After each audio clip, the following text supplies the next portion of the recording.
Hello friends, mobile पाठशाला में आपका स्वागत है। दोस्तों, मैं आज आप लोगों के बीच एक नए इंट्रोडक्टरी सेशन के साथ उपस्थित हुआ हूं। इस सेशन में दोस्तों, जो 2011 में सेंसस हुआ यानी कि जनगणना हुई, उससे संबंधित कुछ तथ्य हैं जो मैं आपको बताऊंगा। साथ ही साथ जनसंख्या से रिलेटेड जो भी तथ्य हैं वो सारे तथ्य आपको बताए जाएंगे, जो कि आपके टेट के एग्जाम के लिए बहुत ही महत्वपूर्ण है। साथ ही साथ दोस्तों, ये आपकी यूपीएससी, यहाँ तक कि दोस्तों स्टेट पीसीएस के एग्जाम्स, जो भी दरोगा की भर्ती आती है उसके लिए, और एक दिवसीय परीक्षाएं जितनी भी होती हैं दोस्तों प्रादेशिक, उसके लिए बहुत ही महत्वपूर्ण है।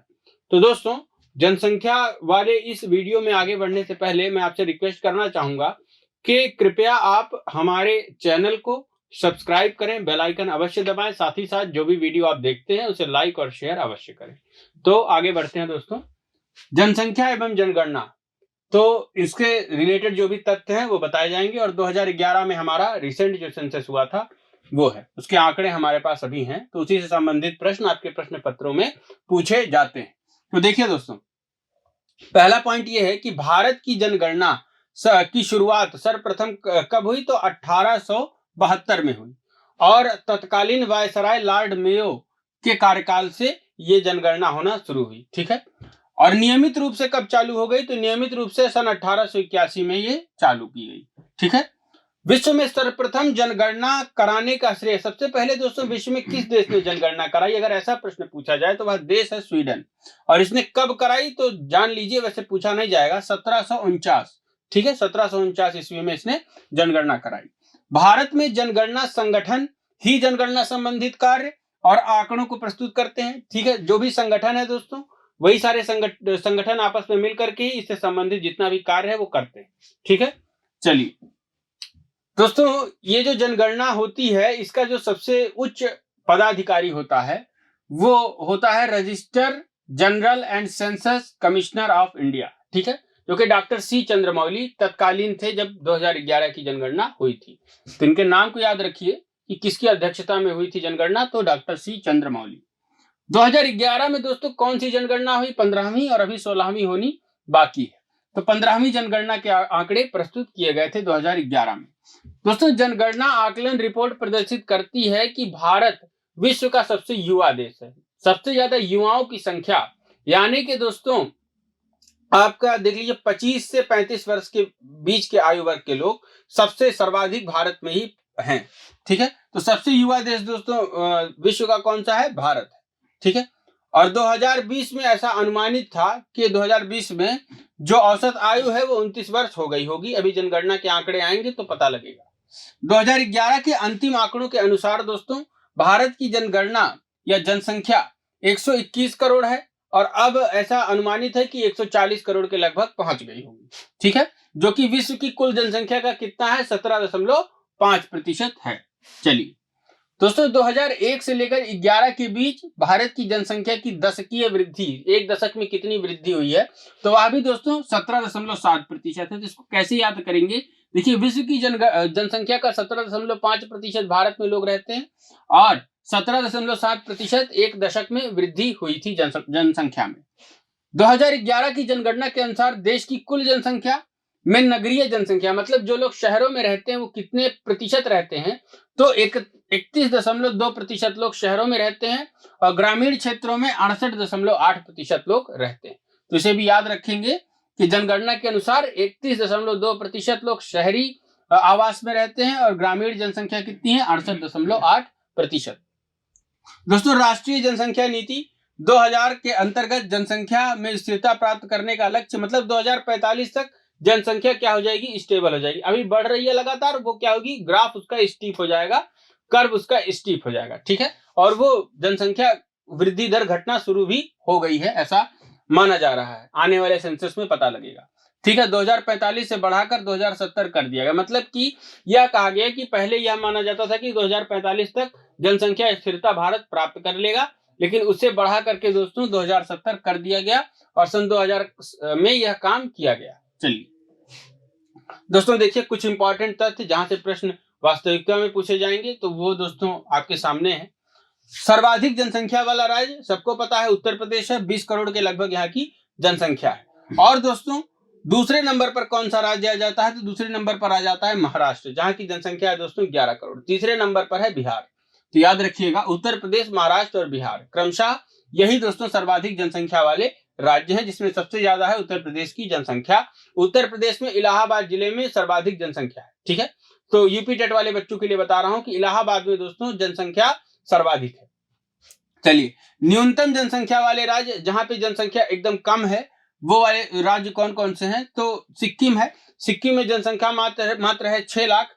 और उसके बाद दूसरे नंबर पर आ जाता है मिजोरम, जहां की जनसंख्या 10 लाख। तो सबसे कम जनसंख्या की बात हो रही है, तो सबसे कम सिक्किम में है, मात्र 6 लाख। और उससे थोड़ी सी ज्यादा, मतलब 4 लाख ज्यादा मिजोरम में है, जो कि है 10 लाख। तो याद रखिएगा। चलिए, दोनों की दोनों पूर्वोत्तर के राज्य हैं। सर्वाधिक जनसंख्या वाला केंद्र शासित प्रदेश है दोस्तों दिल्ली, जहां की जनसंख्या है 1.67 करोड़। और दोस्तों न्यूनतम जनसंख्या वाला केंद्र शासित प्रदेश यानी कि यूनियन टेरिटरी है लक्षद्वीप, जहां की जनसंख्या मात्र 64,000 है। चलिए, सर्वाधिक जनसंख्या वृद्धि वाला राज्य, जहां पे दोस्तों जनसंख्या सर्वाधिक बढ़ी है, सबसे तेजी के साथ बढ़ी है, वह राज्य है दोस्तों मेघालय, जहां की जनसंख्या कितनी बढ़ गई? 27.9%, लगभग 30% के लगभग वहां की जनसंख्या बढ़ी है। अरुणाचल प्रदेश की जनसंख्या दोस्तों 26% के लगभग बढ़ी है। ठीक है, न्यूनतम जनसंख्या वाला राज्य, तो न्यूनतम जनसंख्या वाला राज्य है दोस्तों जनसंख्या वृद्धि वाला राज्य। ठीक है, तो न्यूनतम जनसंख्या वृद्धि वाला राज्य है नागालैंड। यहाँ की जनसंख्या बढ़ने के बजाय दोस्तों 1 दशक में घटी है। और कितनी घटी है? तो 0.6% घटी है। ठीक है, केरल की जनसंख्या दोस्तों मात्र 4.9% वृद्धि दर केरल ने दर्ज की है। ठीक है, तो न्यूनतम जनसंख्या वृद्धि पहले तो नागालैंड और दूसरे नंबर पर केरल। नागालैंड की घटी और केरल की बहुत ही कम 4.9%, 5% के लगभग केरल की जनसंख्या बढ़ी है। ठीक है, चलिए, सर्वाधिक जनसंख्या वृद्धि दर वाला केंद्र शासित प्रदेश कौन सा है? दादर एवं नगर हवेली। ठीक है, 55.9% जनसंख्या वृद्धि दर वाला यह केंद्र शासित प्रदेश है, राज्य नहीं, केंद्र शासित प्रदेश। और न्यूनतम जनसंख्या वृद्धि दर वाला केंद्र शासित प्रदेश दोस्तों कौन सा है? तो वह है लक्षद्वीप, जहां की जनसंख्या 6.3% बढ़ी है। चलिए, सर्वाधिक जनसंख्या घनत्व वाला राज्य दोस्तों पहले नंबर पर है बिहार। प्रति वर्ग किलोमीटर यहाँ पर हर एक वर्ग किलोमीटर में 1106 लोग रहते हैं। दूसरे नंबर पर आ जाता है पश्चिम बंगाल, जहां पर 1028 लोग प्रति वर्ग किलोमीटर में रहते हैं। ठीक है, न्यूनतम जनसंख्या घनत्व वाला राज्य दोस्तों नंबर 1 पर है अरुणाचल प्रदेश, जहां पे 17 लोग रहते हैं 1 वर्ग किलोमीटर में। और मिजोरम दूसरे नंबर पर है, तो यहाँ पे 52 लोग रहते हैं 1 वर्ग किलोमीटर में। आप देखिए कितनी कम है। चलिए, सर्वाधिक जनसंख्या घनत्व वाला केंद्र शासित प्रदेश दिल्ली है। ठीक है, 11,320 लोग यहाँ पर रहते हैं प्रति वर्ग किलोमीटर। और न्यूनतम जनसंख्या घनत्व वाला केंद्र शासित प्रदेश दोस्तों कौन सा है? अंडमान एवं निकोबार द्वीप समूह, यहाँ पे 46 लोग रहते हैं प्रति वर्ग किलोमीटर में। चलिए, सर्वाधिक सेक्स रेशियो वाले राज्य कौन कौन से हैं? तो लिंगानुपात वाले केरल है, 1084 लोग दोस्तों, 1084 महिलाएं हैं दोस्तों, 1000 पुरुषों पर यहाँ पर। तमिलनाडु में 996, ठीक है, महिलाएं हैं 1000 पुरुषों पर। तो याद रखिएगा, केरल में दोस्तों सेक्स रेशियो ज्यादा है, महिलाओं की संख्या ज्यादा है, स्त्रियों की संख्या ज्यादा है। तमिलनाडु में 996 है, पुरुषों से थोड़ा सा कम। न्यूनतम सेक्स रेशियो वाले राज्य कौन कौन से हैं? तो हरियाणा नंबर 1 पर है, इसमें 879। और जम्मू और कश्मीर दोस्तों दूसरे नंबर पे है, मतलब 889। ठीक है, 889 और 879 हरियाणा का है। चलिए, सर्वाधिक सेक्स रेशियो वाला केंद्र शासित प्रदेश दोस्तों कौन सा है? तो वह पुदुचेरी है। ठीक है, पहले इसका नाम पौंडीचेरी हुआ करता था, बाद में बदल के पुदुचेरी किया गया है। तो 1037 महिलाएं प्रति 1000 पुरुषों पर हैं यहाँ पर।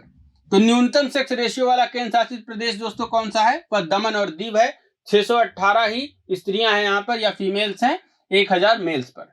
चलिए, सर्वाधिक साक्षरता दर वाला राज्य कौन सा है? तो दोस्तों वह है केरल, 94% यहाँ की साक्षरता दर है। मिजोरम की साक्षरता दर दोस्तों 91.3% है। पूरे भारत की साक्षरता दर की बात की जाए तो वह दोस्तों 73% है। न्यूनतम साक्षरता दर वाला राज्य दोस्तों कौन सा है? तो वह बिहार है, 61.8% यहाँ की साक्षरता दर है। और न्यूनतम साक्षरता दर वाला दूसरा राज्य दोस्तों जो है वह है अरुणाचल प्रदेश, यहाँ की साक्षरता दर 65.4% है। चलिए, देश की साक्षरता दर 2011 में दोस्तों कितनी थी? 73% और अनुमानित है कि 80% के लगभग हो गई होगी। सर्वाधिक साक्षरता दर वाला केंद्र शासित प्रदेश दोस्तों कौन सा है? लक्षद्वीप है। 91.8% यहाँ की साक्षरता दर है। न्यूनतम साक्षरता दर वाला केंद्र शासित प्रदेश दोस्तों दादर एवं नगर हवेली और दमन दीव है। यह 76.2% यहाँ की साक्षरता दर है, बहुत ही कम। चलिए, स्त्री और पुरुष साक्षरता दर में सबसे अधिक अंतर किस राज्य में देखा गया? ऐसा प्रश्न पूछा जाए तो आप जवाब देंगे राजस्थान। पुरुष साक्षरता है यहाँ पर 79.2%, मतलब 80% के करीब, और महिला साक्षरता है 52.1%। अंतर कितना आ गया? 27.1% का, बहुत ही भारी अंतर है। तो दोस्तों ये जनसंख्या से रिलेटेड कुछ तथ्य थे। एक छोटा सा इंट्रोडक्टरी वीडियो था जिसमें जनसंख्या और जनगणना से रिलेटेड बहुत सारे तथ्य मैंने आपको बताए जो कि आपके एग्जाम के लिए इंपॉर्टेंट हैं, टेट के एग्जाम के लिए इंपॉर्टेंट है, दरोगा की भर्ती के लिए इंपॉर्टेंट है। तो दोस्तों इसी तरह के छोटे छोटे वीडियोस के साथ मैं आप लोगों के बीच आता रहूंगा। Please like, share and subscribe our channel. Thanks.